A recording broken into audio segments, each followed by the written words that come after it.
Okay, something I just realized over the past year while learning about surround sound modes and video quality for my home theater is that most people don't understand the audio-video theater equipment they pay so much money for.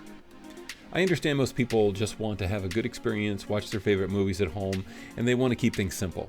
This is why soundbars have started to dominate the home theater setup instead of amplifiers with multiple speakers, and DVDs and Blu-rays are taking up less and less space on the store shelves. People are opting for online streaming services and more space on their bookshelves, free from movie clutter. But for those of us wanting a top-notch home theater experience, don't donate your Blu-ray player to Goodwill just yet, and keep a copy of your movies as well. I've noticed over the past year a lot of Blu-ray players being donated to Goodwill. I've personally purchased about 10 Blu-ray players for about $8 to $15 each.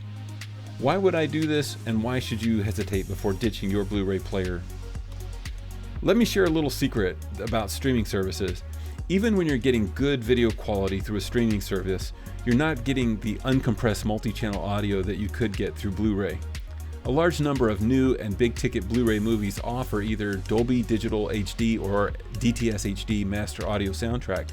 These higher resolution formats allow for up to 7.1 channels of uncompressed audio. To get this same level of audio, it would require a lot of bandwidth to stream that way.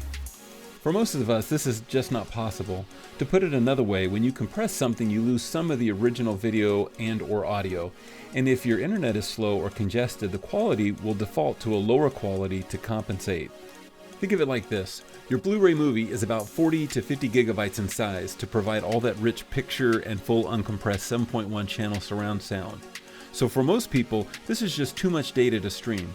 So the streaming companies compress this down about 88%. According to Netflix, you use about 1 gigabyte of data per hour for streaming a standard definition video or movie, and up to 3 gigabytes of data per hour when streaming HD video.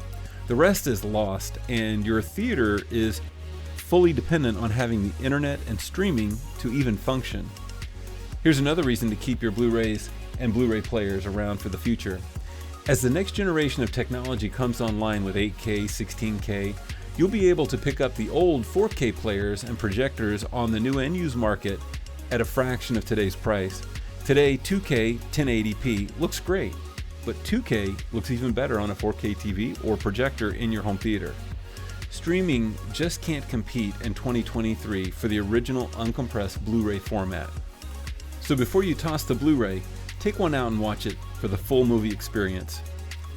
Thanks for watching, and don't forget to subscribe and consider watching this next video, or check out my other channels here on YouTube.